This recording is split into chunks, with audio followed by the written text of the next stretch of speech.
All right. How's it going, everybody? I'm Mark. Just gonna try this out, see how it feels. So, I apologize for the sound. If this becomes a regular thing, I'll probably buy a better mic. Right now, I'm just using a webcam mic, which is unfortunate. It'll do the job, so bear with me. Um, so I woke up today, and I did how I usually do. I usually pull up a YouTube app so I have something to listen to while I'm getting ready for work. And I noticed on my what do they call it on here? My homepage. They recommend a number of things that you can watch. And usually stuff that I'm interested in, some David Pakman stuff, Sam Cedar stuff that I usually catch live. Young Turks, which I still watch for the most part. And then there was this video called Jimmy Dore talks about his feud with TYT and Cenk Uygur. And that that piqued my interest, to say the least. Started watching it. It's for the first 3 minutes, it's a guy basically talking about how unfairly maligned Jimmy Dore is, talking about how everyone knows that he broke from what TYT wanted him to do, and was pushing everybody to push to vote for Jill Stein and the Green New Deal and blah blah blah, and basically blowing him as his sycophants tend to do. Now, if you're one of his sycophants, I'm sorry that I have such a negative attitude for you towards you, but to be honest, I don't think there's really any way of reaching you guys. That's the hard truth.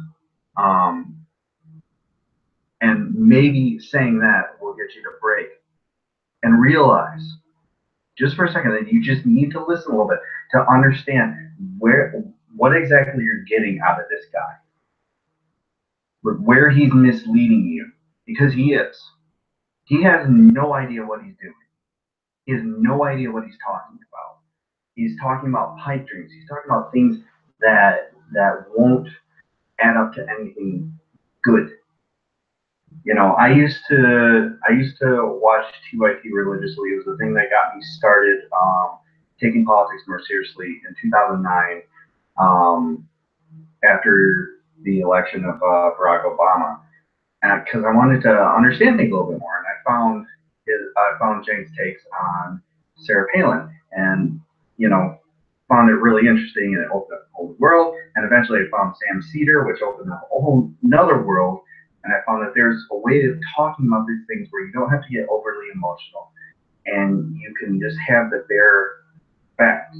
And plus, Sam didn't shy away from phones. Sam didn't shy away from debating people. Neither did Michael when he brought him on. These people. So basically, I've been listening to Sam Cedar for like 7 or 8 years, and I basically only watch TYT to get a different perspective. Jimmy Dore started coming on. I thought, well, he's a very mediocre comedian. I thought he wasn't very funny.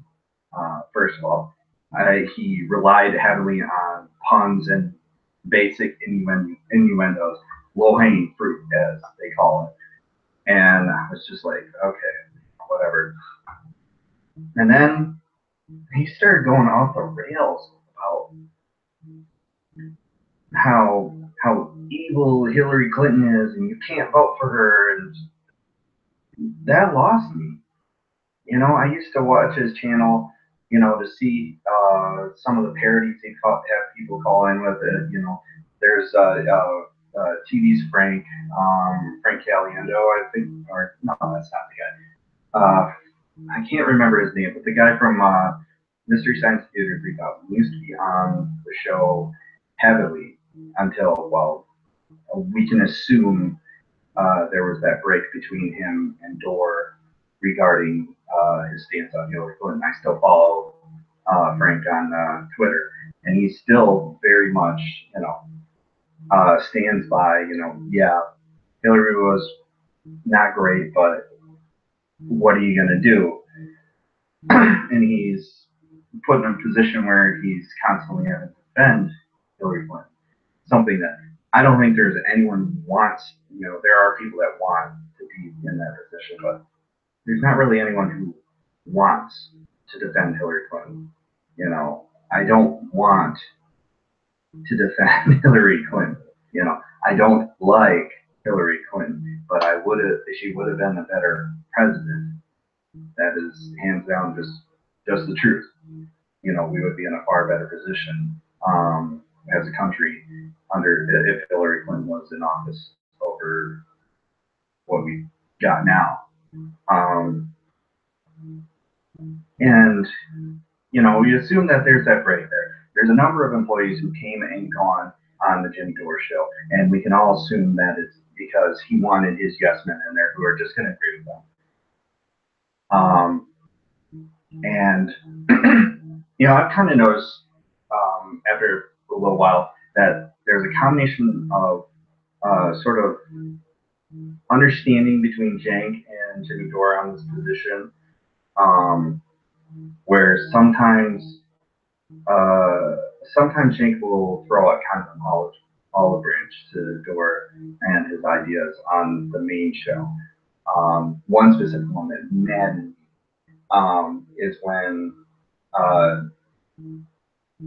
Cenk was talking about the Uranium One thing, and he didn't go into any details at all. Said that the conspiracy was overblown on the right, and that it was a whataboutism, that we probably shouldn't be talking about it over things that are actually happening, like say the Russia investigation and otherwise. But still said, well, at the same time, I still want to hear about it. I still want to have that conversation. I think there is a story there, which, as we found out, there was no story. There was absolutely none. Turned out she didn't have anything to do with Uranium One, except for the fact that she was one of 9 people who voted on the thing. So there's that. And I feel like he's trying to play both sides of it, because Jimmy's his friend, and he's got Ben Mankiewicz who breaks from him, as he always alludes to whenever he's on with Michael on the Majority Report. Or John Iadarola, I've noticed, has been very, very much subtweeting Jimmy Dore whenever he's on. Going as far as even mocking things like the Green New Deal and saying, see, this is why you don't vote for a third party candidate over what you could have. I don't like Hillary Clinton either, but this is why you don't do that. And not mincing words. But I see Cenk kind of sitting in between them and going, well, Jimmy's my friend, Ben's my friend, John, is he's not a new employee anymore, but he's been on there long enough. He's earned his clout. And I'm sure he considers him just as much a friend as any of them. But, obviously there's more history between him and Jimmy Dore and Ben Mankiewicz than with John Iadarola. But I do notice him trying to play both fields, and it gets me down. So, onto the video that I found.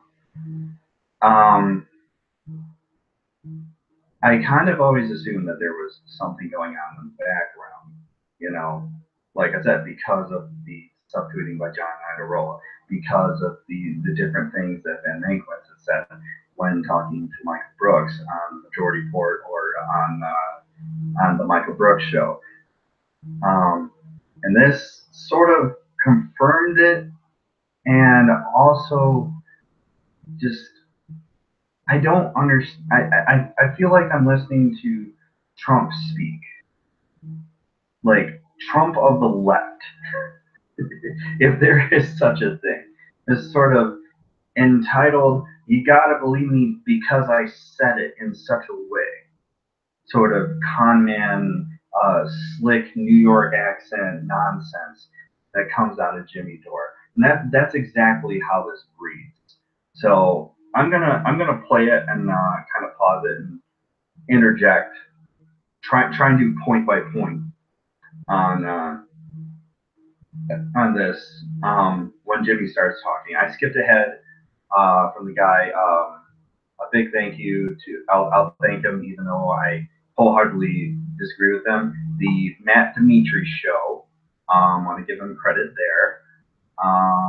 Another guy who apparently records in his small room. Um, I think I've got him a little beat on professionality. He's got he's definitely got a cup showing on his screen here. Let me just do the screen share. Yeah, that's a real professional. At least I have a glass of water. At least I have it off camera. Bear with me. The weather change here in Michigan has got me all kind of messed up, and my wife was getting over sickness. So skipped ahead to where this secondary guy, I don't know who he is, starts talking to Jimmy, and we'll go ahead.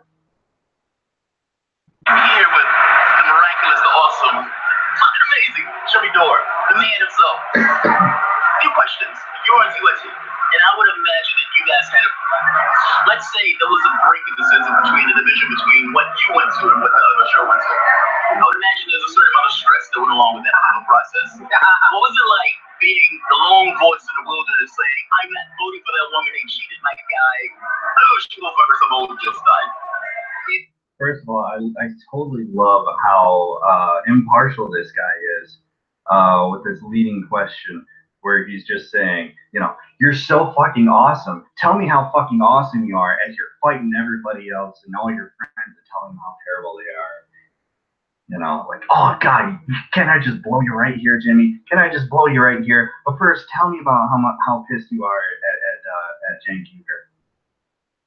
Like, come on, man. Good fucking Lord. It felt good in a sense because I've allowed that freedom on the Young Turks. They don't tell you what to think. You don't have to toe a company line. They gave me a platform to say what I wanted to say. So big props to the Young Turks and Jake Huger for doing. See, that's something that I am really appreciative of. You know, I don't think he needs to be deplatformed. I'm not one of those types of people who says, you know, this guy needs to be deplatformed for what he says, but he does need to be properly held to account. And he doesn't allow himself to do that. You know, if you go back to the debate between him and Sam Cedar, he really didn't hold his own, and B was wrong on every step, and he seemed to get flustered and was just throwing shit at the wall to see what would stick, and it just none of it stuck. You know, I mean, you know, Supreme Courts don't matter. GOP won't end the filibuster with the nuclear option. That there's a better chance of moon landing in Lake Michigan than that happening. Well, as a Michigander, I can tell you, I'm drowning over here because, man, did that moon fall into the lake. So, yeah, like, it's good that they offer all the freedom there. And that's great. I'm not saying that he needs to be deplatformed, but he does need a good talking to about, look, man, what the hell are you doing? You're being irresponsible in what you're selling. You're not properly explaining what the point is of voting for Jill Stein. And he never did, even in Sam Cedar. Like, even Sam would point out, look, you're in California. You can go ahead and vote for Jill Stein because Hillary Clinton's going to win that state anyways. So you go ahead and do that. But you need to be spreading the message properly that you need swing states like mine to vote for Hillary Clinton because it's a better option. It offers us more. It puts us in a better position to actually build a pot. And we're not doing that now. We're not going to be doing that for a long time because I don't know if anyone realizes this, but those the justices that are being installed, first of all, You notice what was funny about that one that couldn't answer a single question about his law practice and whether or not he tried a case or anything. Yeah, he dropped out, but he's young. So these are lifetime appointments, and they're trying to get the youngest kids, the youngest people they can. I can't call them kids; it's probably older than me a little bit. They're trying to get the youngest people they can to fill these courts so that they can stay there forever. So it doesn't matter whether or not we have Bernie Sanders next time. We could get Bernie Sanders in there next in 2020. We could get all Justice Democrats. You know, we could get a Justice Democrat supermajority in Congress, and we would still anything we try to pass would be stopped by these judges. The judges that were appointed by Bush and Obama are the only thing stopping Trump right now from pushing his unconstitutional policies. If those judges that Trump puts in place decide, oh, I don't know, debt-free college is unconstitutional, guess what? We're screwed. We don't get anything. We don't get anything. We might get a budget. And that's if they decide that a progressive tax rate or a progressive tax system isn't unconstitutional after they had this regressive system in place for so long that they actually want. We can't win. There is no winning anymore. So we can sit here and talk about, you know, how much we dislike Hillary Clinton, how much we think that she would have passed a progressive agenda. She may not have, but she would have done a whole lot better than this, and we would at least have the courts to back us up. Because I'll tell you what, there is no Hillary Clinton appointment that would block things like single-payer health care in the future, tuition-free college in the future. There is no Hillary Clinton appointment that would do that. They wouldn't. They just simply wouldn't. And if you honestly believe that they would, you're completely wrong. Because if you look at even Obama's appointments that have gone in right now in the Supreme Court, for starters, they've voted along the party lines. And if the party line becomes, which it's already shifting that way, Medicare for all, they will vote against it, or they will vote for it. They won't stop it. But if you don't have that on your back burner, guess what? It all stops in the courts. It'll bump up to eventually the Supreme Court, as it does multiple times. And if we get rid of Kennedy, who seems like the only slightly level-headed justice who can break the tie, who's the only one that breaks the tie, because he's not a complete partisan, at least. If we get rid of the necessity to have Kennedy break that tie, we're done for. If it swings further to the right, if Justice Ginsburg dies, or if she steps down because of her health and Trump replaces her, guess what? Any progressive agenda that we have stops there. It's gone. It's done. Until we can get the courts in our favor again, which could be years, could be decades. Like, this is why it gets me so upset. We are kissing his ass, and he was 110% wrong. Jimmy Dore was wrong about the courts. The courts are more important than even the presidency, but you need the presidency to get the courts. So don't give me this bullshit about, moon falling in the Lake Michigan. Guess what? We can't block any justice appointments. You know, Trump's going to have the courts, and he's putting in these young guys who are going to last forever. They could be in the courts for 30 years. Now, I'm 32.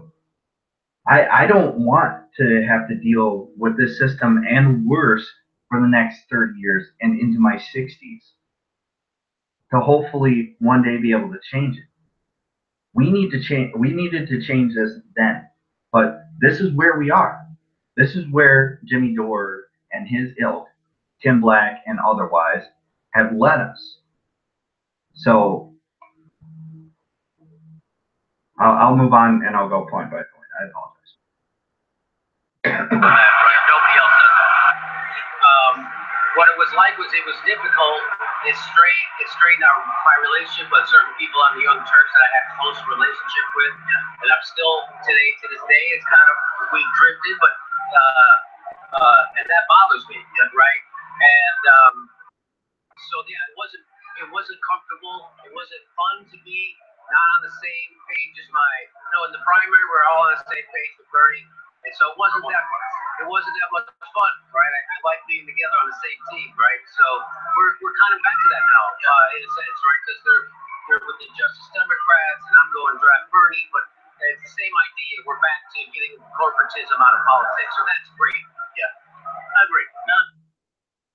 That's cool and all, Jimmy. Yeah, we had to all come together because your dumbass thought it was better to have Trump than Hillary.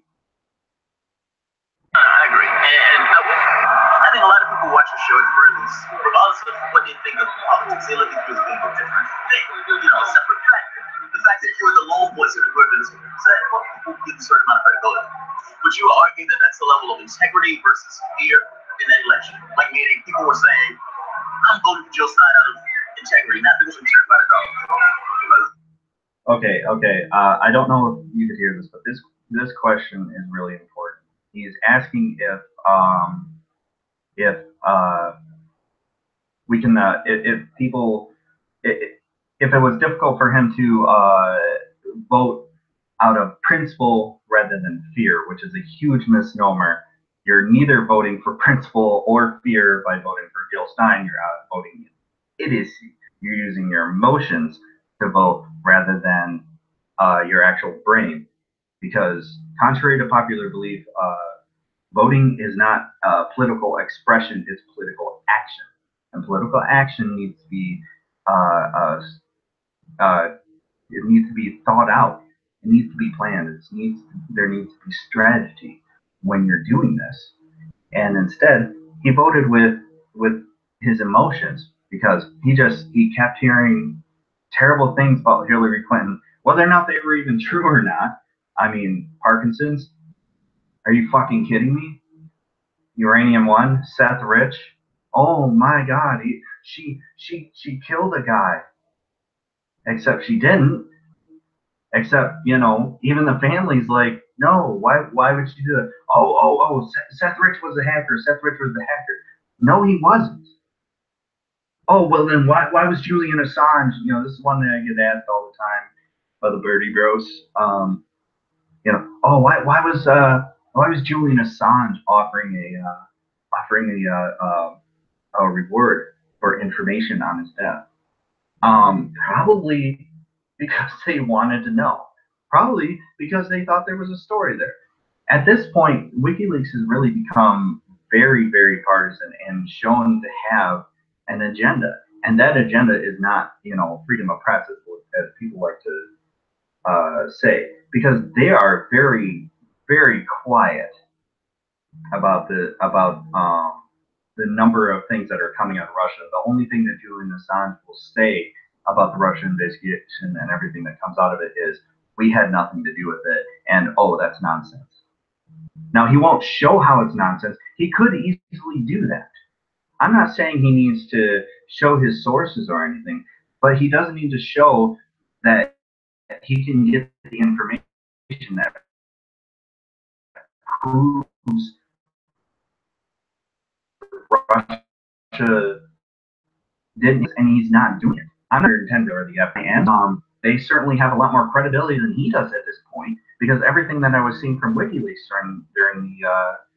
during the election was misleading headline, followed by, hey, this email says this, and followed by you click on the link, and you look in the email, and you're like, well, okay, so a low-level staffer kind of alleged something, said, maybe we should do this. And then if you read the email after, it's like, no, What are you talking about? No.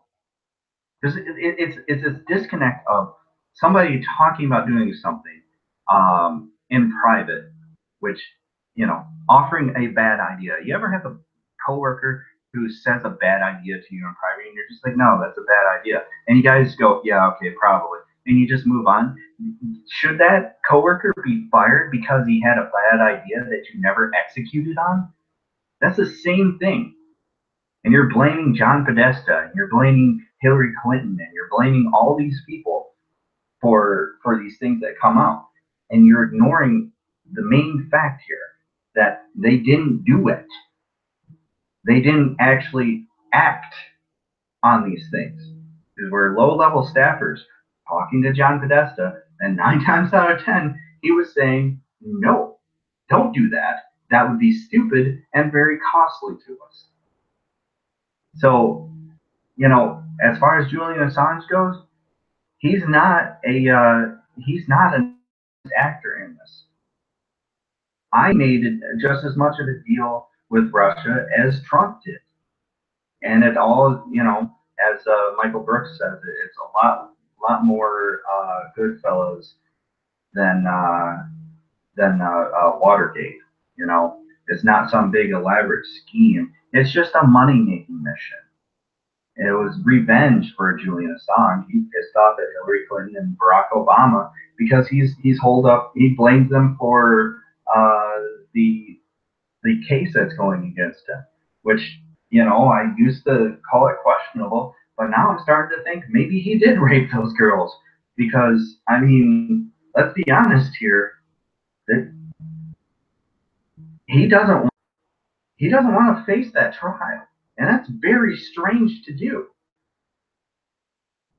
I don't think he's an honest actor in this. He hasn't proven himself to be anything more than someone who is wholly self-interested. And who does that sound like? Hillary Clinton. But I'll tell you who I, again, trust a whole lot more than Julian Assange. It's Hillary Clinton. Because at least she's earned that credibility. You know what you're getting from Hillary Clinton. You don't know what Julian Assange wants. He says he wants freedom. You know who else says they want freedom? The entire GOP. Yeah, how free do you feel right now? Especially if you're an immigrant. Especially if you're Muslim. Especially if you're poor. Do you feel more free right now?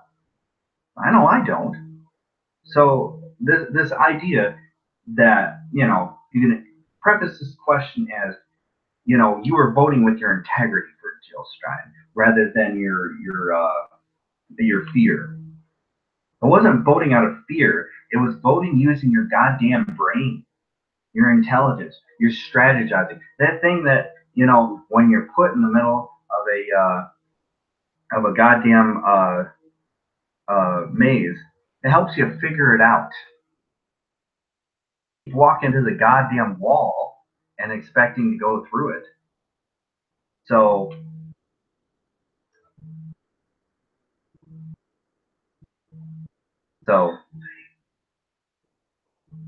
I apologize. I got a email. Okay. Anyway, so there's that.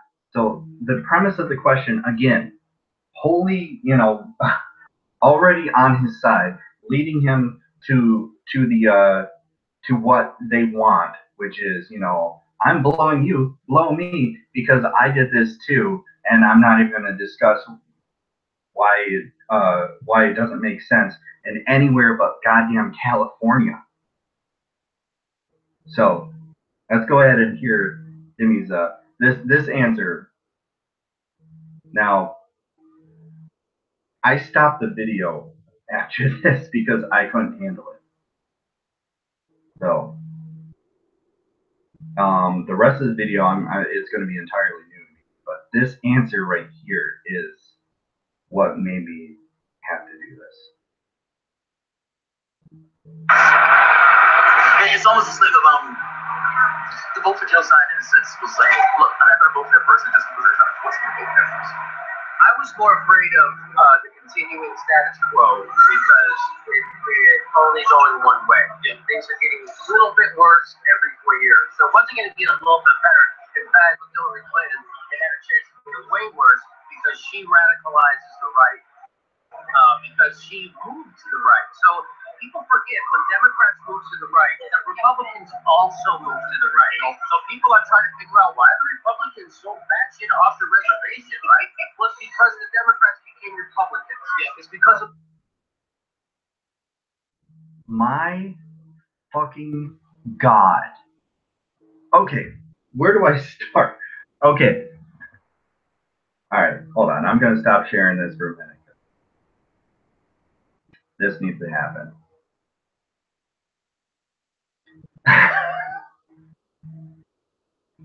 So, the only reason that the right wing moves to the right is because Democrats move to the right.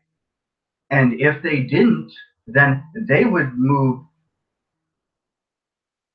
where? What? What the fuck are you talking about, Jimmy? Are you kidding me? Oh, yeah, Hillary became Republican, and the Democrats were Republicans, so the Republicans became more Republicans because they were Republicans, and everyone's trying to be Republican. I'm sorry, fucking what?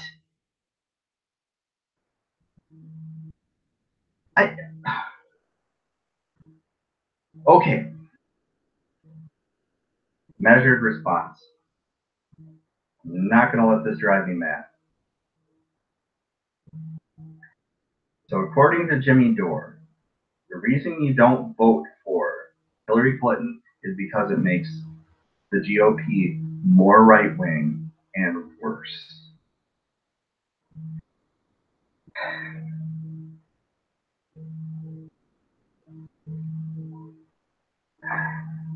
I'm trying really, really hard. I had all my arguments ready, and I was gonna deliver them in a calm way, but god damn it, what in the fuck are you talking about? Okay, so what does he think would have happened if oh gee, I don't know, we voted for a black man who ran on changing healthcare? What would have happened to the right wing? Like, he was seen as so left wing that he was damn near off the reservation in their eyes. We know he wasn't. But was he further left wing than, say, John Kerry? Yes. Was he further left wing than, say, Bill Clinton? Yes. Was he further left wing than Al Gore when he ran in 2000? Yes. Yes, Obama was. So Obama actually was further to the left, though still center right, further to the left than Hillary Clinton, who we all know is like a little bit more right wing than Obama. Say here's the center, here's Obama, here's Hillary, here's the way all the fuck over here is the GOP. And that drove them to be more right wing, because, well, for starters, the black man, you know, so there's all of this inherent progressivism in him because he's black. Okay, fine, whatever. They ran on his blackness. They ran on him being a racist against white people. They ran on him being effeminate. They ran on him smoking. They ran against Barack Obama because he was further left wing than they ever would want to be, which isn't saying much. But that radicalized him. That it was just because it was a black guy, and also because, yes, he was liberal, but even bigger than that, he was a black guy. That's what drove them crazy. That's what made them say things like, we're losing our country. We need to take our country back. you know, dot, dot, dot, from the black guy. So this idea that they went ahead and they only they only went further right wing because Obama was center right and Hillary Clinton would have been slightly more right wing is a complete and utter joke. They were going to go further right wing no matter what happened. If McCain would have won, they would have gone further right wing. Wouldn't have mattered. If Romney would have won in 2012, they would have gone further right wing. They've always been going further right wing. It had nothing to do with Hillary Clinton, Barack Obama, or anything with the spectrum. They just want to go further right wing. They just want to do this. They created this beast. They created the Breitbarts. They created the InfoWars.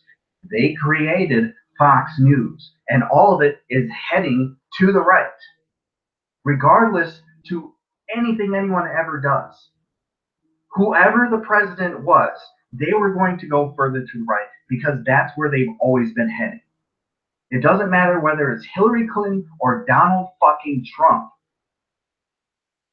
They were going to go to the right. The idea that whoever the president was, whether Hillary somehow radicalizes them more than, oh, I don't know, the fucking Kenyan-born black man, secret Muslim, who is a racist against white people. Gee, I don't know how much more radicalized they could have gotten under Clinton rather than what they were under Obama. I mean, for fuck's sake. Are you kidding me? This is why I say he's a moron. That is the dumbest take I've ever heard in my life. Like, there is no stopping the steamroll to the right by the GOP. No matter who gets voted in, they're going to do it no matter what. Just the dumbest take. Hillary Clinton would not have changed the direction they were going. Like, honestly, the other half of that is, well, okay, so now that Trump's in, does that mean that they moved to the left? Did they? I mean, yeah, you could argue, well, they didn't get health care passed. You know, they didn't get health care passed before either. They don't actually want health care to pass. They want the taxes. They want the taxes. That's why this is going to happen, because they care about the taxes. That's why they're going to fit in the ending of the individual mandate in there, because that lowers the taxes for the top marginal tax rate. They don't give a damn about the actual healthcare bill. They want to be able to penalize poor people. They want to help the industry. They want to help insurance companies. They do. They just want to. It's what they've always been about. For at least as long as I've lived, they've always been the corporate party. And that's not to excuse everything that the Democrats have done, but I'm able to recognize with my own two eyes and my thinky thing that there's something better in the Democrats than what we would have gotten. You know, if you want to say I voted out of fear, go right ahead. Because guess what? You know, I have a lot to lose here. I have a lot to lose in my poor ailing city of Flint, Michigan. I have a lot to lose. I have a lot to worry about. I have a lot of things to fear that's going to happen from this. I'm a college student, or trying to be. You know, I'm trying to get back into college. I need those student loans. I need better grants. The whole reason I'm not in college right now is because I owe them money, because my past grants and my past loans didn't cover the rest. I would love to be in there right now. Am I any closer under Trump? Hell no. In fact, He raised my rates of my interest rates on my college loans. You tell me that I voted out of fear? Sure, but I wasn't wrong to do that. I'm not any better off, and I'm not going to be any better off in 4 years either.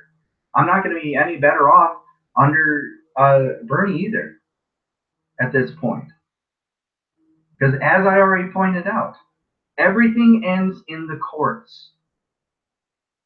It all ends in the courts. It all stops once the courts are pegged with Trumpites. So go ahead and tell me that there's, I voted out of fear and there was nothing to fear. I have a family to worry about. I have a family that I want to even start. And I can't do that. I'm trying my damnedest and I'm working my hardest. And none of it is going to mean jack shit under Trump. When the next recession hits, it will. It will. I don't want to hear a goddamn word about how much worse it would have been under Hillary Clinton. And they were going to do it no matter what. As soon as they would get power, which we gave them, we allowed that to happen. Thank you, Jimmy. They were going to go to the right because that's where they were already headed. The roadmap was already marked as far right as possible. Otherwise, they wouldn't have voted in Trump in the first goddamn place.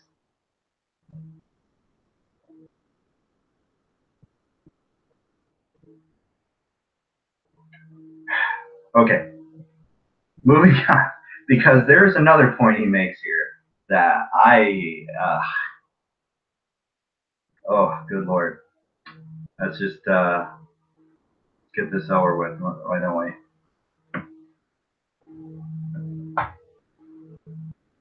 We elected a majority Democratic, a liberal government in 2009 that controlled every branch of government and the White House. We still got a corporatist right-wing healthcare plan. Yes. We still didn't get a bailout of. Okay.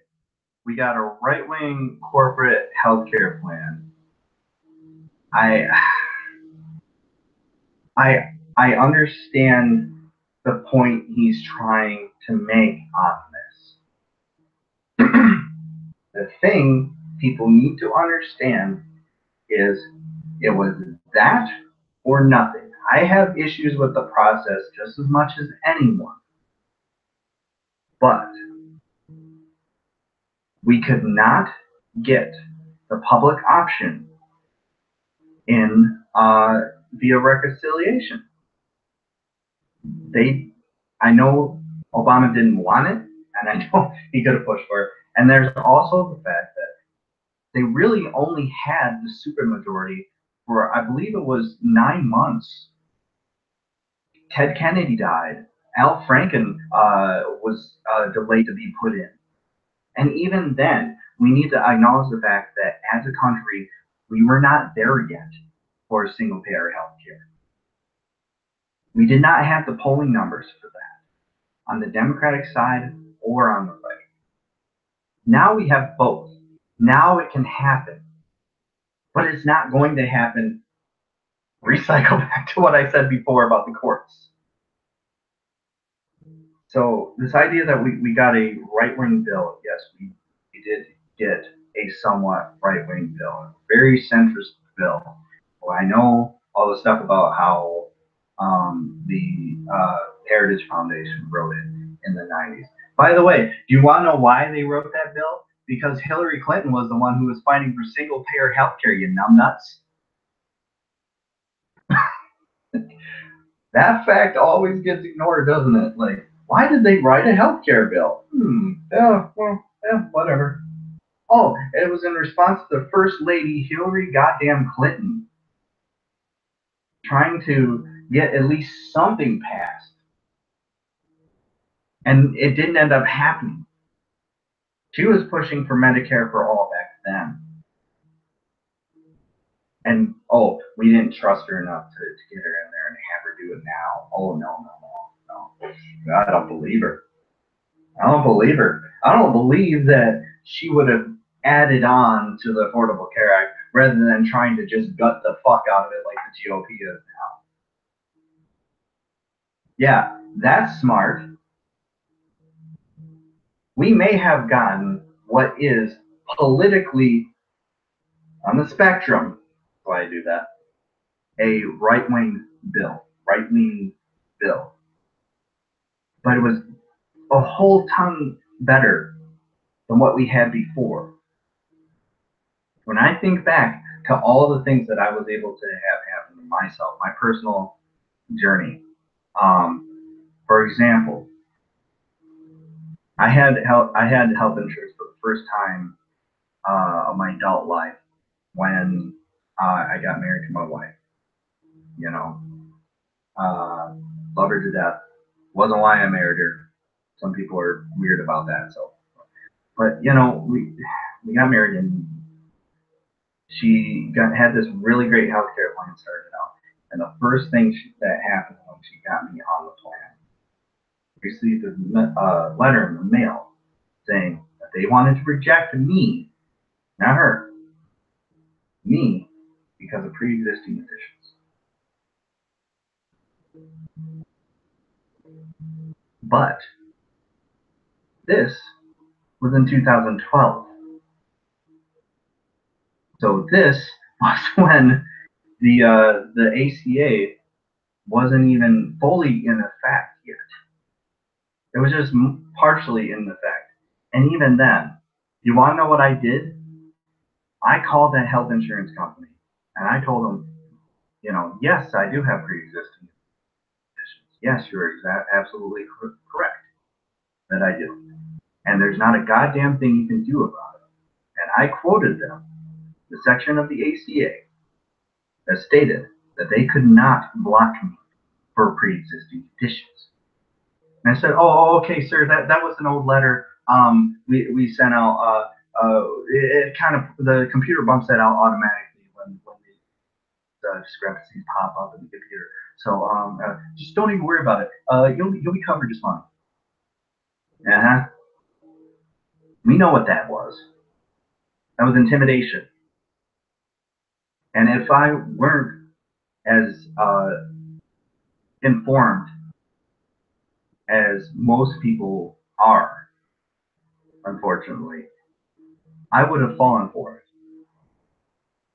And like I said, I have pre-existing conditions. I do have those.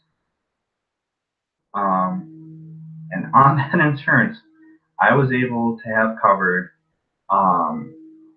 my condition as ongoing for the rest of my life. And constantly needs checking up. And I was also able to get a knee surgery after I injured my knee.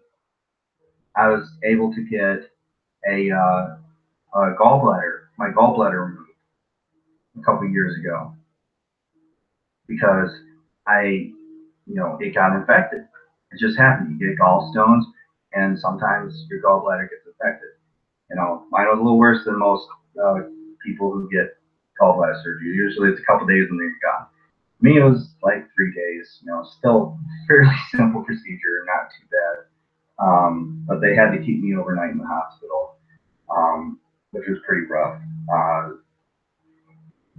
So I wouldn't have had that if there was no ACA. Whether it was a right-wing bill or not, it still covered me. Whether you like it in the long run, in the short term, it works. And we can add to it. We can adapt it. Not if it's gone. We can't do it if it never existed, and we can't do it if it's gutted. We can't do it if the courts are going to be stacked against us. We can't do that.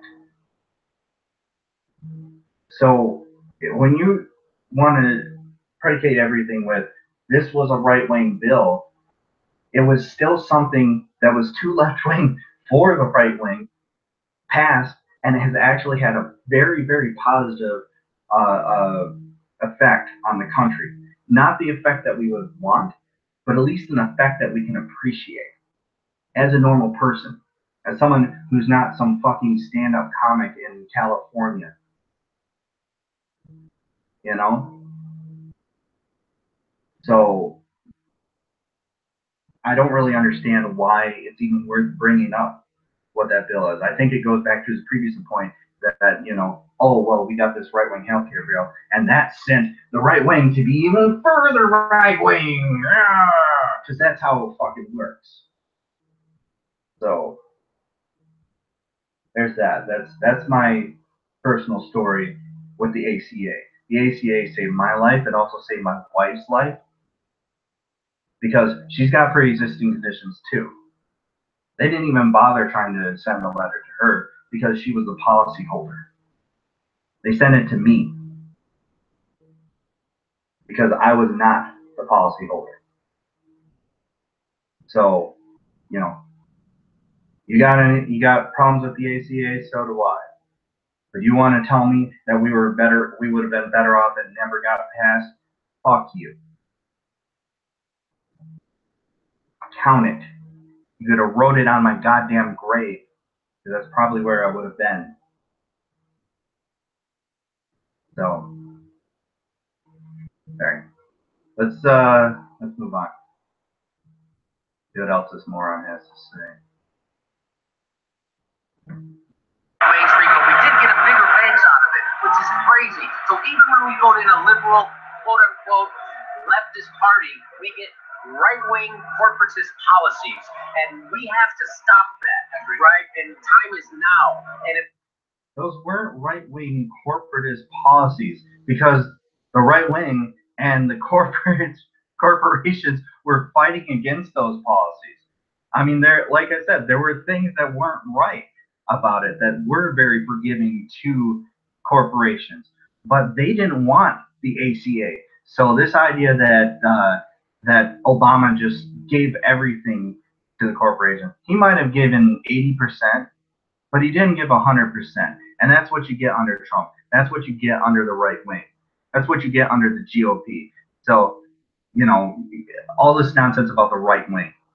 You want to see the Democrats at the right wing. Blow me. Blow me, Jimmy. Give me a goddamn break. If everybody would have voted their conscience, meaning if everybody who agreed with the Green New Deal, voted for the Green New Deal, we would have got probably 15, 20% of the vote. We would have totally changed, radicalized, and got rid of the Democratic Party as it is today. But as it with that, Jimmy. Everyone stayed fucking home instead. Because they didn't want to vote for Jill Stein either, because they knew it would be throwing away a vote. They knew that she wasn't going to win. Because the Green Party has gotten progressively less popular since she's been their presidential candidate. She's been running for, what, goddamn 12 years? Ever since Ralph Nader?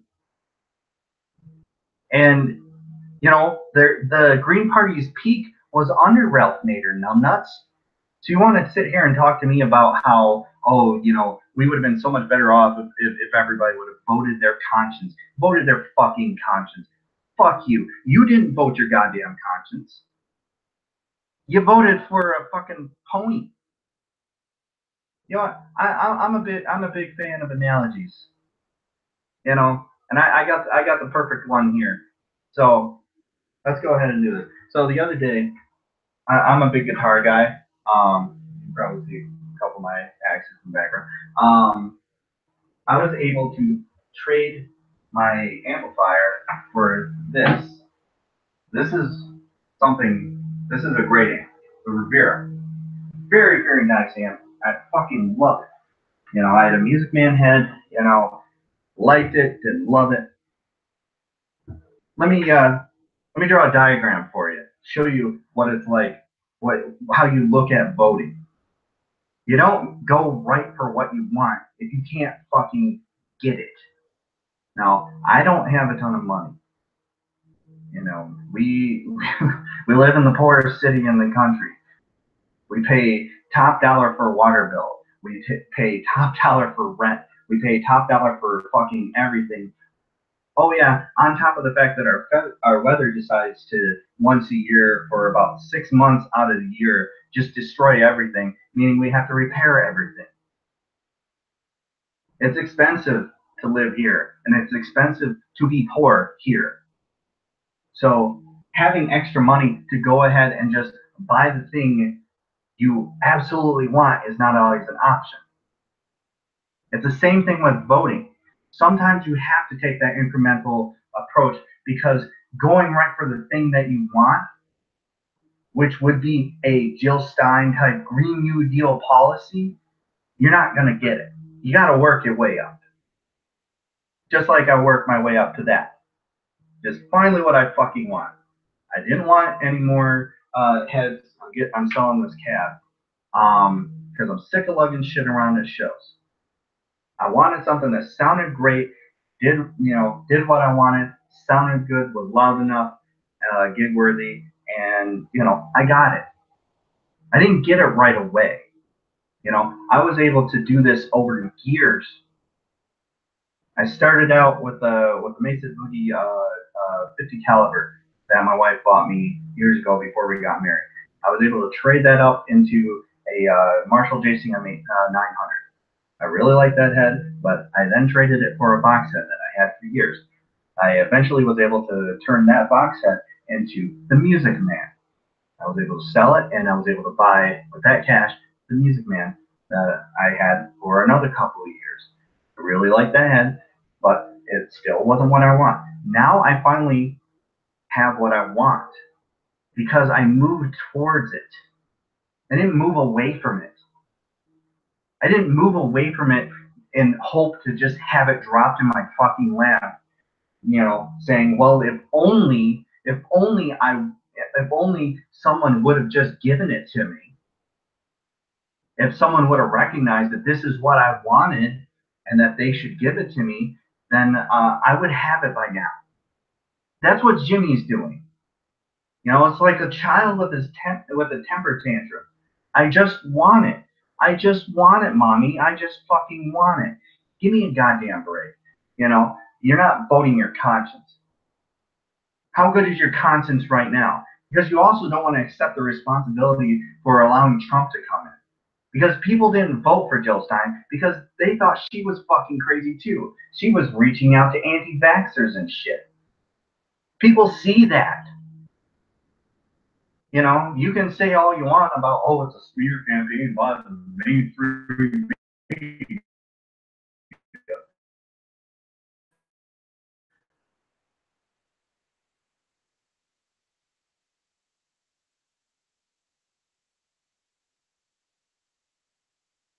Still doesn't cut out the fact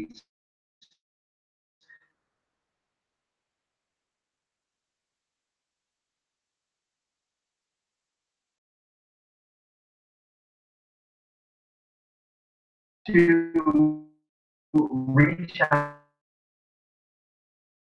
to Trump and because it would have mobilized the left and blah blah blah. And you fed that to people. And now you can't even take credit for it. You just say, well, if they would have just voted for Jill Stein. No, because you don't get to tell people exactly what to do. They didn't like Jill Stein either. I don't even think Jill Stein even likes Jill Stein anymore. I don't even think she cast a vote for herself. That's how bad it is. And you want to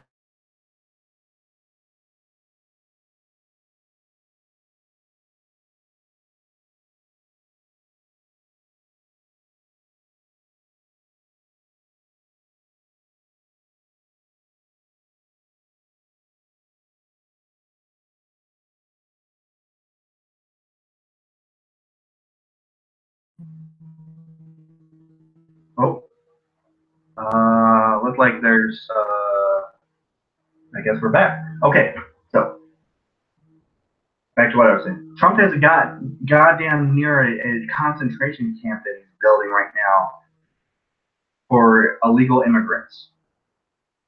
And I'm not talking about illegal immigrants who actually broke the law, who actually are violent felons. Like, I might disagree how expansive Obama was about his border activities, but at least he was going after the people that actually committed goddamn crimes here. Now Trump's going after single mothers who are just trying to make do. Fathers who work their way up and own businesses now. They're going after those people, and they're not deporting them because the courts are clogged.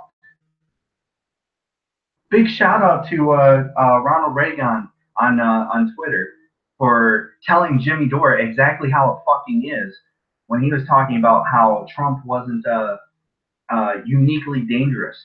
And Reagan decided to say, well, try and tell that to one of my clients who's sitting in a jail cell right now. Can't see her kids. She's not getting deported. She's sitting in a jail cell. And that's what Trump's America is. That's what this is doing. That's what makes him so uniquely dangerous. And in that same thread, not only did he block Reagan for pointing that out, he blocked me for pointing out how full of shit he was on that. Real good debate there, Jimmy. Real good. Real glad that you can hold your own against two randos on Twitter who had better points than you. You asked a question, we goddamn answered it. What's uniquely dangerous about Trump? We answered it, motherfucker. So you want to talk to me about, oh, no, that would have happened under any Republican government. Well, guess what? Then you don't vote for the Republican. You don't allow the Republican to get in there. If that's not unique to anything besides the Republican Party, then you don't vote for the Republican. You don't allow them to get in. You vote for the better option of the two that were going to be voted in a representative democracy, which is what we are. No matter what you want to believe about the possibility of a three-party system, we're never going to have that because it's always going to come down to either or. We're not feudalists. We're not federalists. We don't have any sort of system that even could cater to a third party. At the end of the day, all votes are going to be yes and no. Maybes don't get counted. So you can bitch all you want about, how we need to bring about the third parties and blah blah blah. Guess what? The Green Party isn't it. Green Party doesn't know how to lead itself, let alone a goddamn country. So why the fuck would I want to vote for that? Their funding has tanked over the years. They got less votes in this last election than they got in the previous elections. And they still had this big bump of people not wanting to vote for the Democrat, but also not wanting to vote for the Republican. So you don't get the bitch about how people, didn't vote for Jill Stein. They didn't like Jill Stein either. You just sound like a whiny little baby who doesn't want to own up to the fact that they fucked up. You spilt your milk. Clean it up. Okay, we'll go on. Apologies. Is today, third parties got minuscule votes, and so they're emboldened to move even farther right. If you haven't noticed, the Democratic Party, not only did they pick Tim Kaine as their vice president, who was to the right of Hillary Clinton, now after the election, they moved even further right by taking corporate money back at the DNC. They're trying to get billionaires to be our leaders in Florida, and they just installed in California the biggest Democratic organization outside the DNC, the California Democratic Party. They just installed a pharmaceutical lobbyist as their chairman. So if that doesn't tell you voting for the lesser of two evil makes things worse and evil, nothing will. It's a bad strategy. It's what led us here. It's what led to. Okay. I don't know about that pharmaceutical lobbyist. I don't know about that about California, if that's true. It probably is. My guess is that person probably isn't as powerful as Jimmy's making him out to be, because as we all know about Jimmy, he doesn't know much about process. He has no idea about process. He guesses, So I don't know about that. I'm sure there's that going on. I mean, there's a lot of issues with there's not much breathing room between Hollywood and big Hollywood and the Democratic Party in California. That much I do know. But again, we still have this thing where he's pushing out this idea that voting for someone who is at least the lesser of two evils pushes the GOP to the right, and therefore that's the reason for that and why it's so bad now. No, the reason, again, is because you were telling people not to vote for Clinton. And guess what, buddy? They didn't. They did in California. I'm fucking glad that they didn't vote for Jill Stein in California at this point. So, but here in Michigan, like I said, the swing states is where it matters, Jimmy. And that's what we've been saying all along. That's what Sam Cedar told you. But everyone was telling you. I'm sure that's what Cenk Uygur is telling you in the background, while all the commenters on the videos, the Bernie Bros, are talking about how, oh, Cenk sold out. He didn't sell out. He was being smart. He was being intelligent. He was recognizing where the problem was and how to strategically get out of it. None of us wanted Trump, but we have him now. What are you going to do about it now? What are you going to do about it at this moment? Are you going to bitch about this lobbyist and talk about how you're going to destroy the Democratic Party? Or are you going to take a calming breath and realize that even Cenk Uygur, you say Cenk Uygur is on your side, that you guys are fighting for the same thing now. But you're not, because you're still saying you want to destroy the Democratic Party. You still say you think it needs to be replaced by the Green Party. That's not going to happen. Like I said, the Green Party is so mismanaged. They have no idea what they're doing. They have made no gains. You know what third party has made the most gains over the years? The Libertarian Party. And guess what? We don't want that either. That would be bad for us too. Just as bad as Trump. So at least we'd have legalized weed under libertarian president. So I guess there's that. But I mean, we probably would have had that under Clinton too.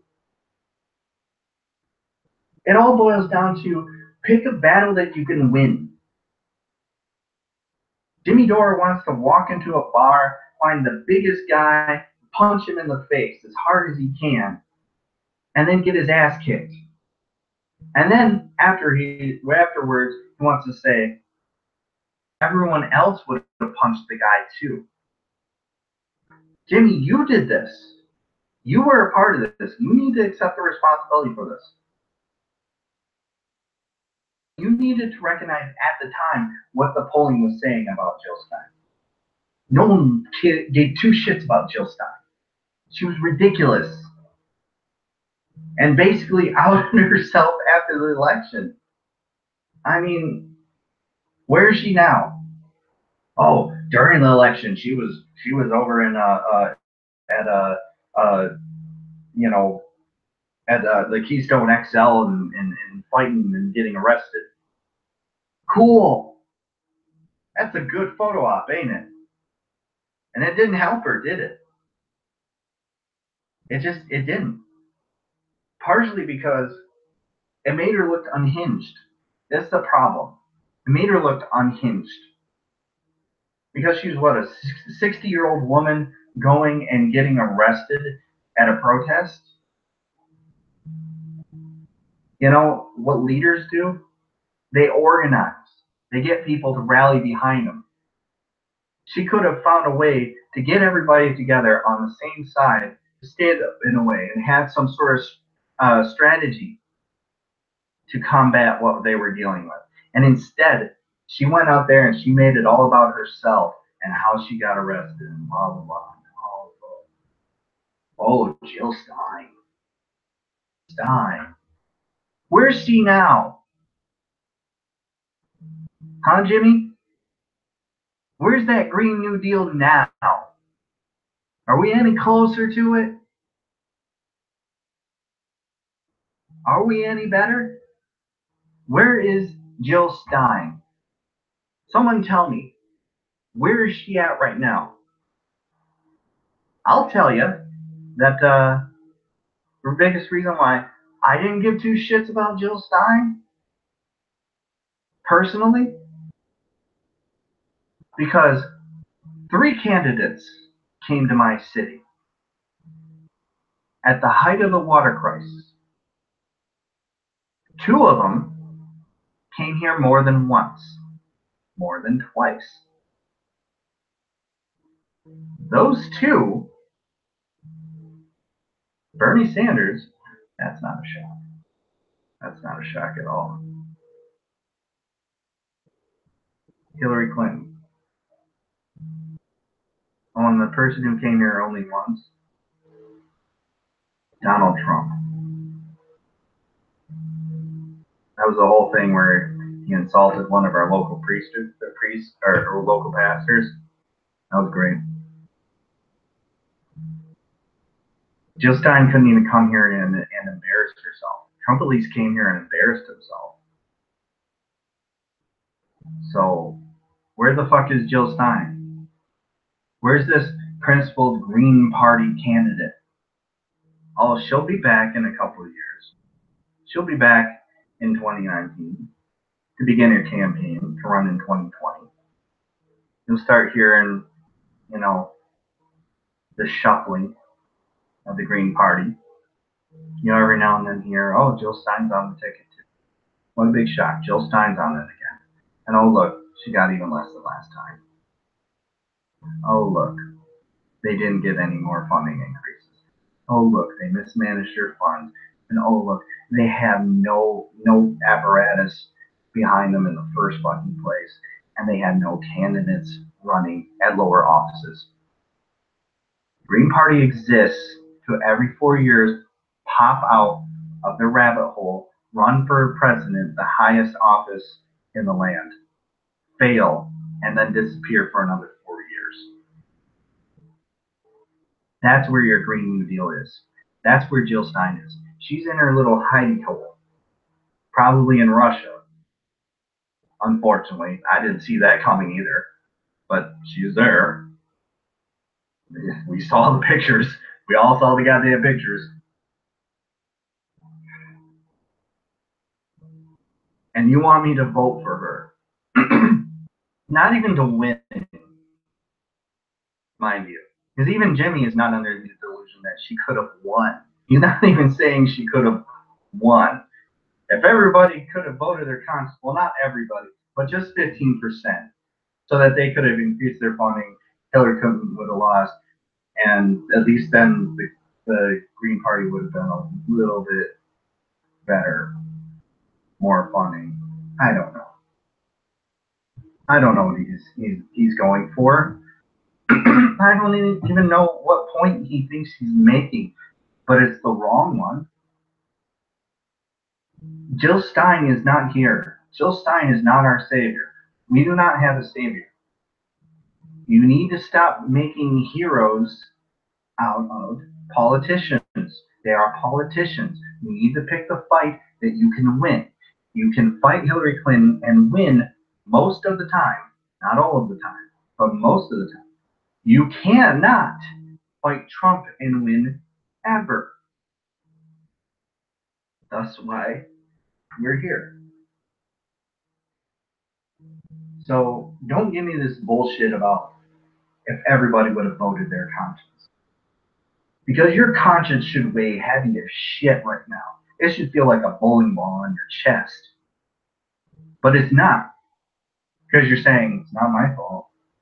I just told everybody not to vote for the better option, and And they couldn't even bring themselves to vote for a unicorn. So now unicorns are dead. But that's not my fault. That's your fault. Because you didn't vote for unicorns. Like, give me a goddamn break. We gotta finish this up. It's getting late.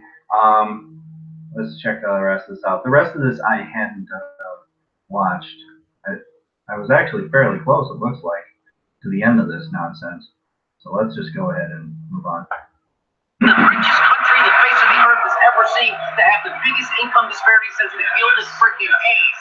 It's not that we're not wealthy. It's not that we can't have things. It's that the Democratic Party are the people keeping us from it. Shama Sawan told. I'm sorry. It's the Democratic Party that's keeping us from that? I mean, I can, hold on.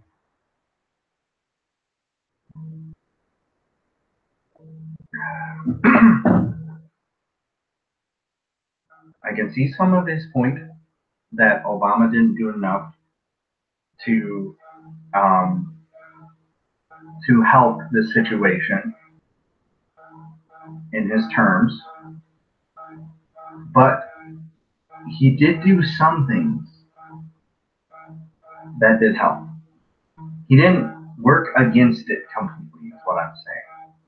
And this idea that Obama was working against us entirely, he got past what he could get past. Like I said, record number of filibusters in Congress.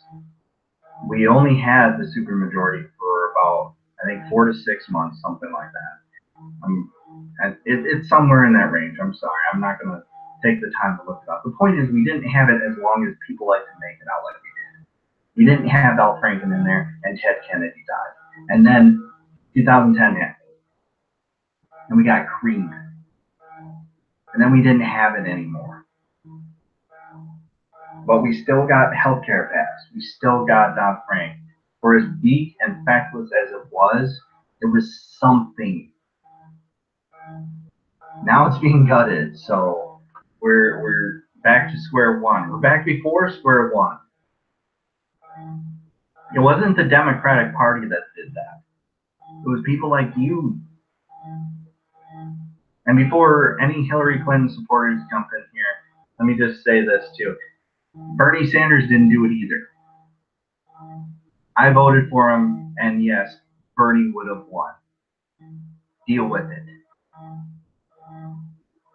But at the end of the day, we have to recognize that we can't fight these battles, that we can't win. We can't vote for the unicorn and expect them to pop into existence. That's not how this works. We vote strategically. You're walking up to the plate trying to hit a home run every time and striking out. Well, I was that much closer. Were you? Every now and then you might run into one. But for the most part, you're going to be a detriment to your team. You're going to be a detriment to the people around you. You're not helping anyone. And you're doing it for selfish. You wanted it because you wanted to win. Because you felt wronged. You felt personally wronged by this party. And I got news for you. They ran terribly. They didn't do a very good job. But they didn't wrong you. They didn't hurt you. You still chose to stay at home or chose to vote for Jill Stein or, in some cases, even voted for Trump.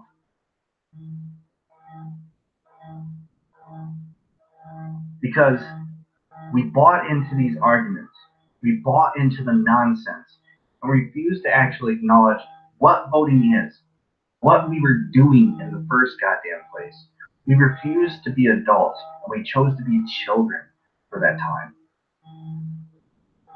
I know you don't like hearing that. I know that's very demeaning to you. I understand that. But I'm sorry. I'm not in any mood to sugarcoat this.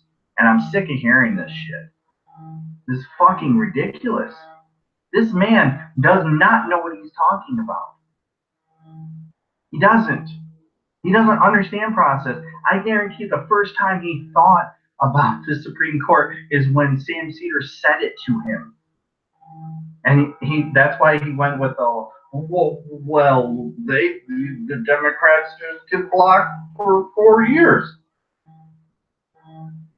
Well, what about if they enact the nuclear option and kill the filibuster for Supreme Court appointments?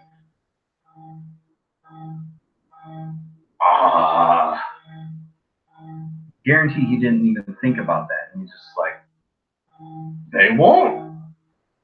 Why would the Republicans do that? They wouldn't do that. I'll tell you why they would do it. Because it keeps them in power. Love it. Because they understand that they're smart. Not so much. They smart. They understand that the Supreme Court lasts a whole fuck ton longer than the presidency, and in some ways is more powerful. Because at the end of the day, any fight on any policy ends up in those courts. And I can tell you who I'd much rather have choosing that judge. And his name ain't Donald Trump. And he ain't a Republican. And don't even say Jill Stein. You know how fucking worthless Jill Stein is? Like, who would she have even picked for her cabinet? Does she even know? Does she even plan ahead? Does she even plan on winning? No. Bernie didn't plan on winning either. He did, unfortunately. But he still thought ahead about that. He still thought he had a chance because he still had more of a chance than Jill Stein, which is why he ran as a Democrat in the first fucking place. If he honestly agreed with you and agreed that the Democrats are 110% the actual problem, he wouldn't have ran as a Democrat. So don't give me this shit. It's not all the Democrats. Sometimes it is. They suck. But they're not evil. They're not trying to fuck you over. It just happens that sometimes they try and be nice with the wrong people. If anything, they're stupid and weak. And isn't that really worse than someone who is trying to punch you in the face? Someone who might fall into you accidentally? Like, I don't even know. I don't even know how you could make that comparison. But, like, just the Democrats, we're dealing with the Democrats. We're handling the Democrats. And we're going to have a stronger Democratic Party. We are. But at the end of the day, we still took 100 steps back, and we're parading about the 2 steps forward we might be taking. We haven't even taken them yet. We're just talking about we might be taking those steps forward. We don't even know. There's going to be a blue wave. But is it going to fucking matter when we have no justices in the courts? Whether Trump resigns, which is what I think he'll do. I think he'll threaten the 25th Amendment and he'll resign over the Russia allegations, which I know you guys believe isn't a real thing, but God damn it, then why the fuck are all these people pleading guilty, and why are all these people getting arrested, and why is all this shit coming out? If it's not real. It's real. Shit exists. But I believe he's going to resign once they start threatening 25th Amendment. They'll never impeach him because impeachment is a political process, not a judicial one. Even then, we still have Mike Pence, who I think is far eviler than Trump. Far worse than Trump. But he's in a nice package. So we won't know. And that's far more dangerous. Because then we just traded that bumbling idiot for basically George Bush 2.2. Dick Cheney 2.2 even. You know, the actual brains running the operation. And that's a bigger problem. But, you know, at least you voted your conscience right. That's the best we have to look forward to. Maybe we'll get Mike Pence as president, and the Democrats can be fighting him for 2 years. Cool. Yay. I totally see that as a good thing. I mean, give me goddamn right. Let's try it. Let's see if we can finish this.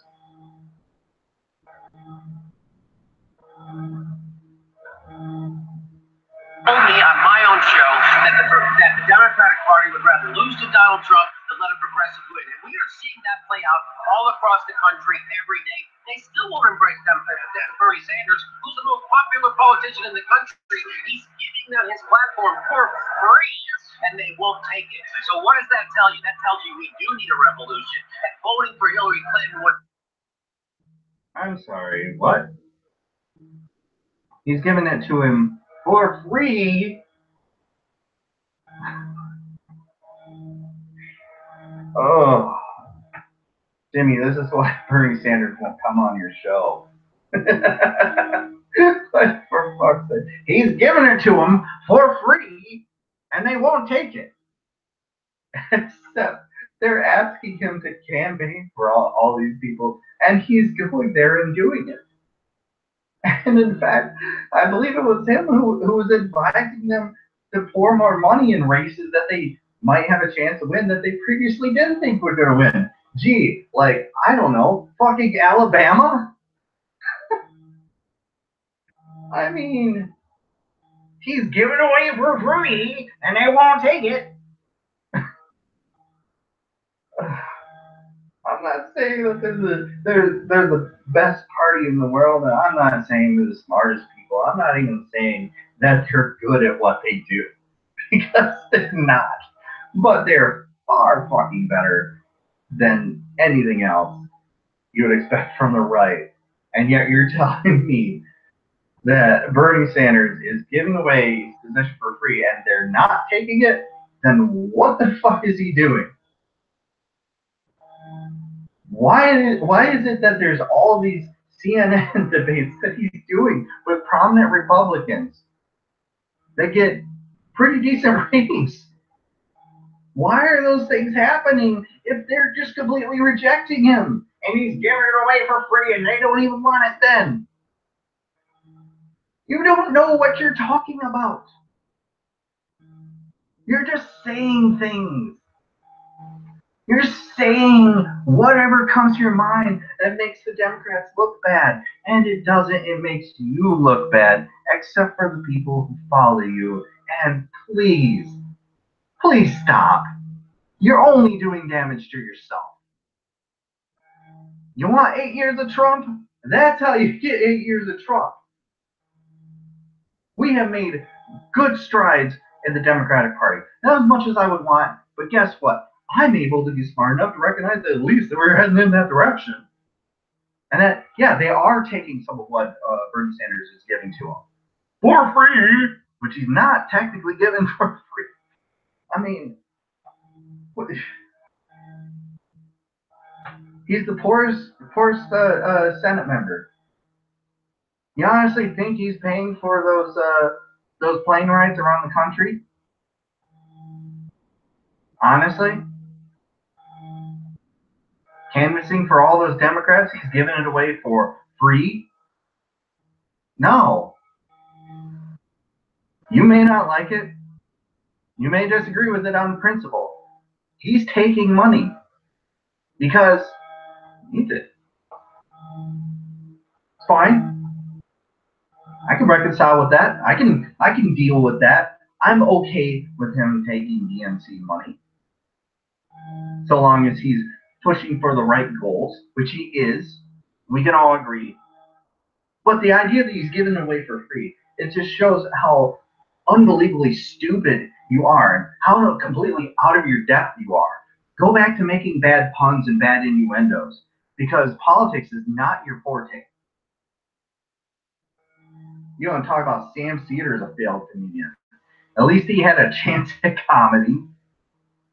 At least he's funny. I mean, he's still getting asked to do shows where the premise is comedy. What cartoon have you been on, Jimmy Dore, that's actually based in comedy?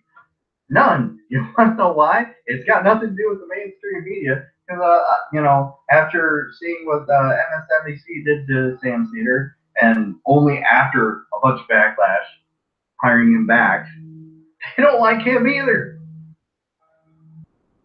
Because he's still saying the same shit, only his is intelligent. And he actually knows what he's fucking talking about. He's actually able to strategize. He's actually able to recognize what the differences are, where we can actually get by, how to put the car back on the fucking road. And you're telling me Bernie Sanders is giving it away for free. Give me a goddamn break.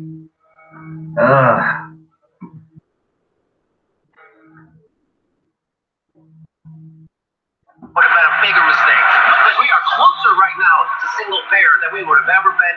We are closer right now to re-regulating Wall Street, even though the Republican Party is now trying to repeal Dodd-Frank. What it's doing, they're the most unpopular Congress ever, right? The Donald Trump, the most unpopular president. So right now it's a gift to the Democrats. Now we could have a progressive takeover, except they're not progressive. We got cut down. Oh, I'm sorry.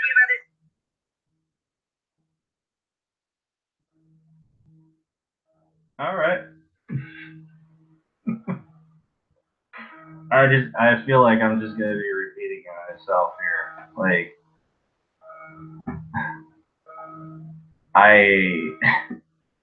oh, Jimmy.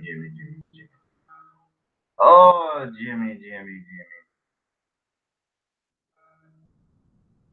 They're the least popular Congress. Okay. I know. I agree. Yeah, they're pretty unpopular. Yeah. Well, what are they going to vote in? The Green Party? Or are they going to vote in Democrats? Are they going to vote in the lesser of two evils? And even then, the idea that we are closer than we were before to single payer and all these other things. Supreme Court. I'm sorry, I keep bumping my desk.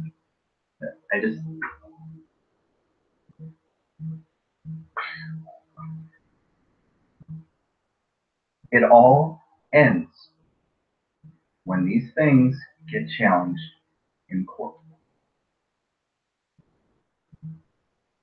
So, all you're talking about how close we are. So close! Yeah, the people want it more now. But we put ourselves in a position where, yeah, we want it more, but we're less likely to have it. Because we have a system of government that has 3 branches, not just 2. Congress writes, votes on the laws. President approves those laws. The courts decide if those laws are constitutional and therefore can be acted in the first fucking place.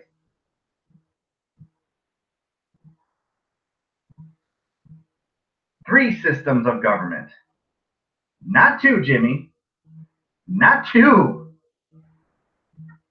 And this one is very fucking important.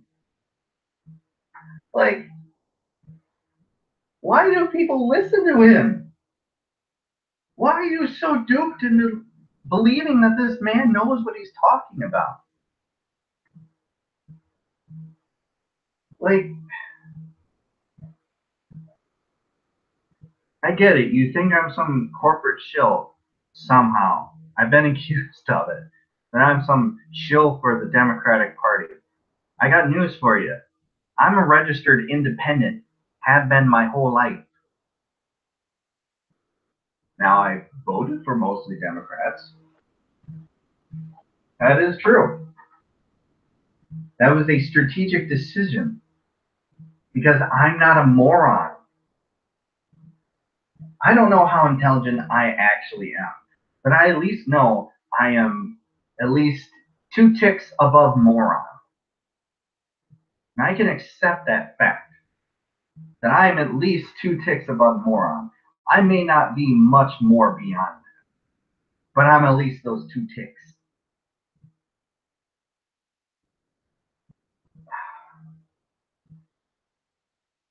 Like, it's basic civics.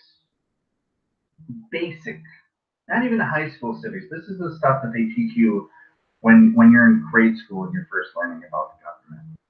How many branches of government are there? 3. What are they called? The Congress, the President. Now it's not called the President, Jimmy. What's the actual name for it? Oh, that's a tough one. We'll just go ahead and move on. What's the third one? The judicial. Okay. What do they do? Congress writes and passes the laws. The president signs the laws and approves the laws. And the judicial decides if they work with our magic piece of paper. Okay, Jimmy, let me ask you a question. If that last one decides that what both the president and the Congress have passed is not fitting with that magic piece of paper, does that become law?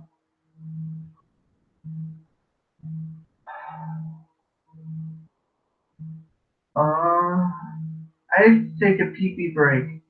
Okay, you can go take a pee-pee break. I'll go ahead and answer for you. No. I'm going to repeat that.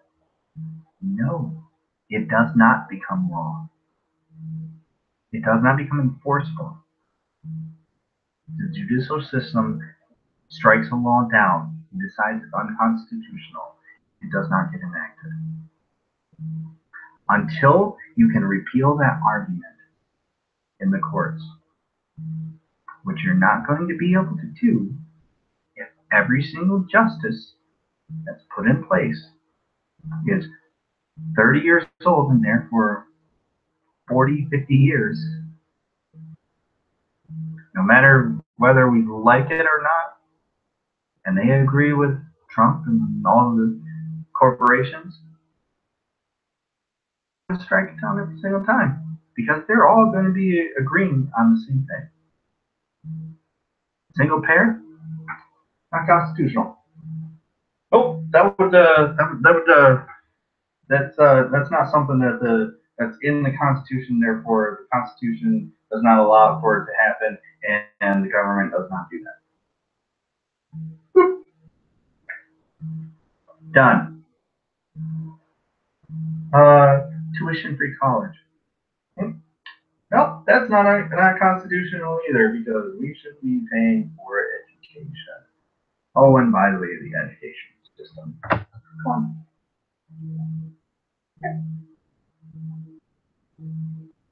Ranked choice voting. Now, this isn't constitutional because that would change the system of government as it currently is. Right. So what did you get done? That's all said and done, Jimmy. How much closer are we? We're so close that we can pass policy and then watch it die in the courts. Isn't that wonderful? It's so much better under Trump, but at least we're mobilized. So at least we could all be pissed together as we watch everything fall apart. Cool. Boy, I'm glad I got front row seats to the apocalypse. I don't even know, man. I don't know. That was the entire video. I'm going to try to make this entire thing. I hope the audio wasn't too bad. Jimmy Dore can go fuck himself. He's a moron. I hope you see that now if you didn't before. Please open your eyes to this fact. The Supreme Court fucking matters. It matters. And like and subscribe if you want. I know I got a few random videos in there. I might set private music stuff. And I may do this again. But thanks for joining me. Thanks for watching if you're watching afterwards. And you want to bitch at me on Twitter. My Twitter is same as my YouTube, 1126. Yeah. Have a good night, people, and let's hope that Trump doesn't fire Mueller, because then we actually have to act, and that's not going to be fun either. I can't believe people fucking follow this. Have a nice night.